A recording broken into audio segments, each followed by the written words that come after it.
I had better keep that in mind.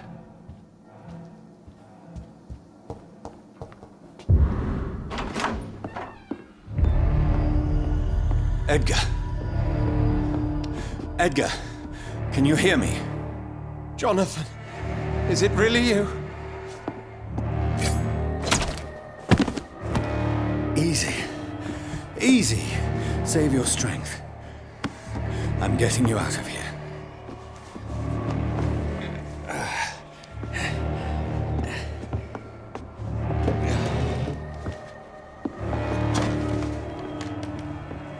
Don't try to spare me.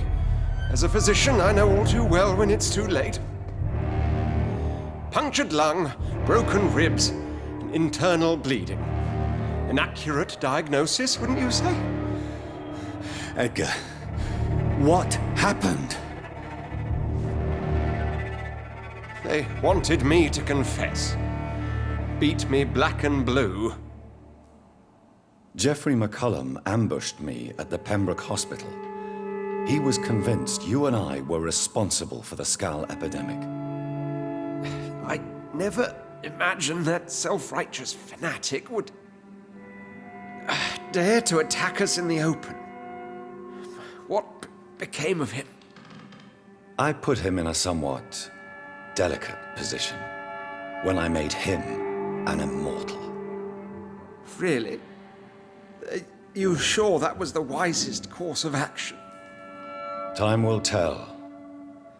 The most intriguing part of his accusation was that you and I were the pawns of some ancient vampire. William Marshall. Yes, they tortured me to make me confess the same nonsense.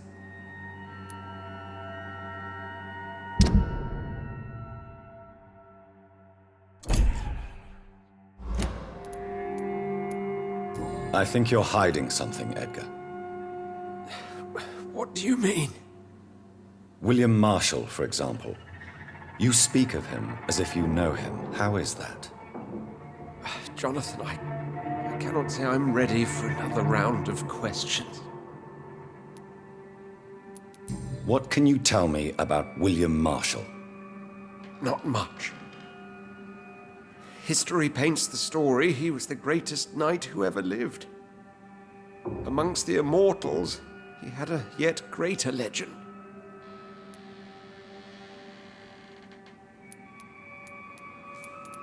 Why is the Guard of Priwen so obsessed with him?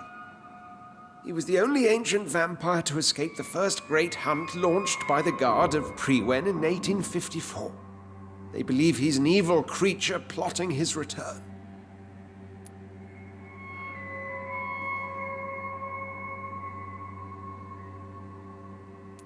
Why would he deserve such a reputation? I cannot say. The Brotherhood of St. Paul's Stole has next to no intelligence on him. All I know is that he's supposed to be the oldest of all the British vampires.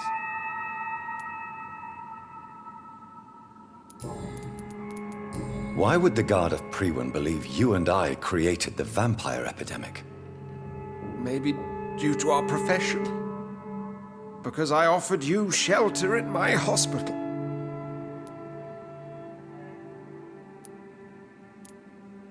While investigating the epidemic, I read some of McCullum's findings. I think you have some explaining to do. I have nothing to hide, Jonathan. Nothing at all.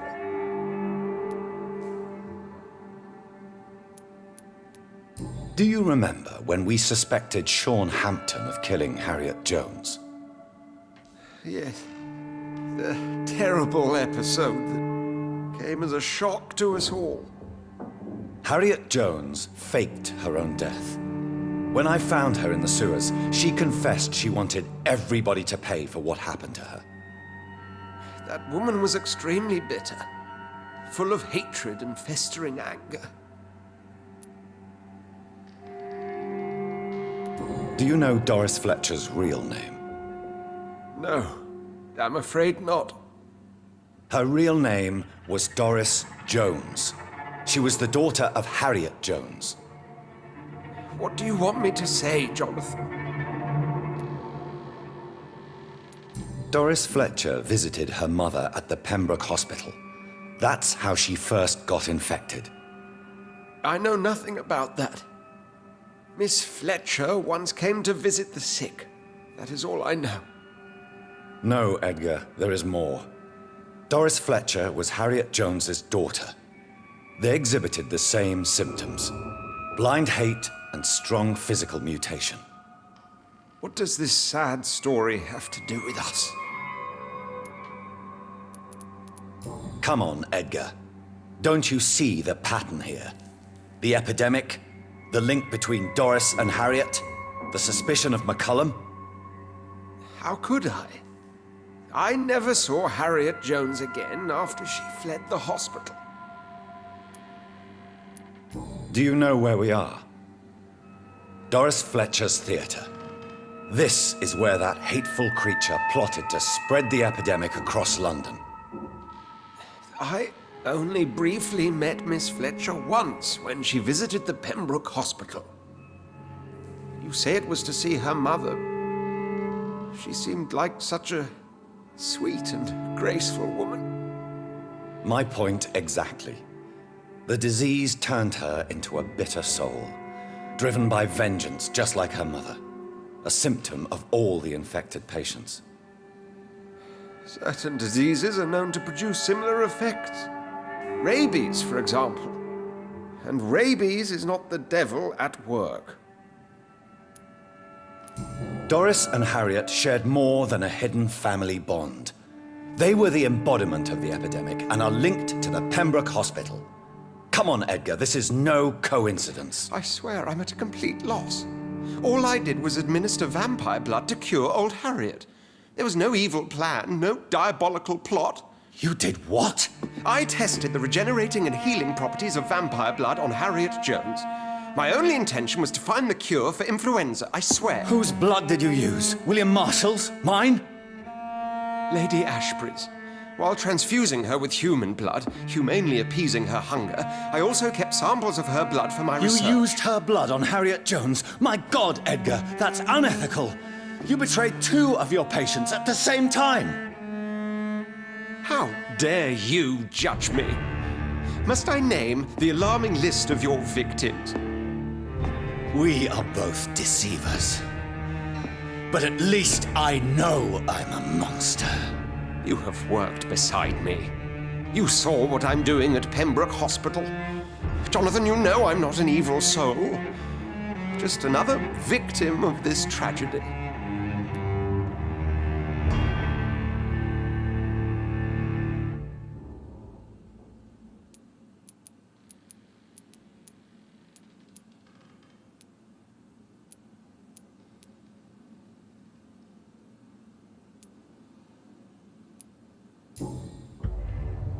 No, Edgar, you are not going to die. Unless you want to.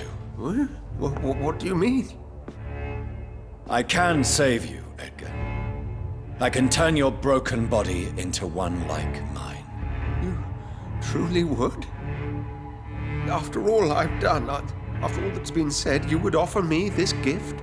I have no way of knowing which punishment would be worse, Edgar. But it is not for me to decide. So? Oh, please, Jonathan, please. I beg you. This is what I've always wanted. This is what I've always searched for. Very well, then.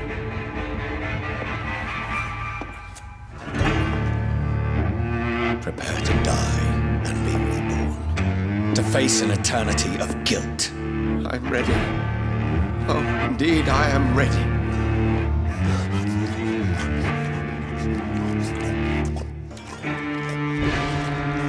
Enough!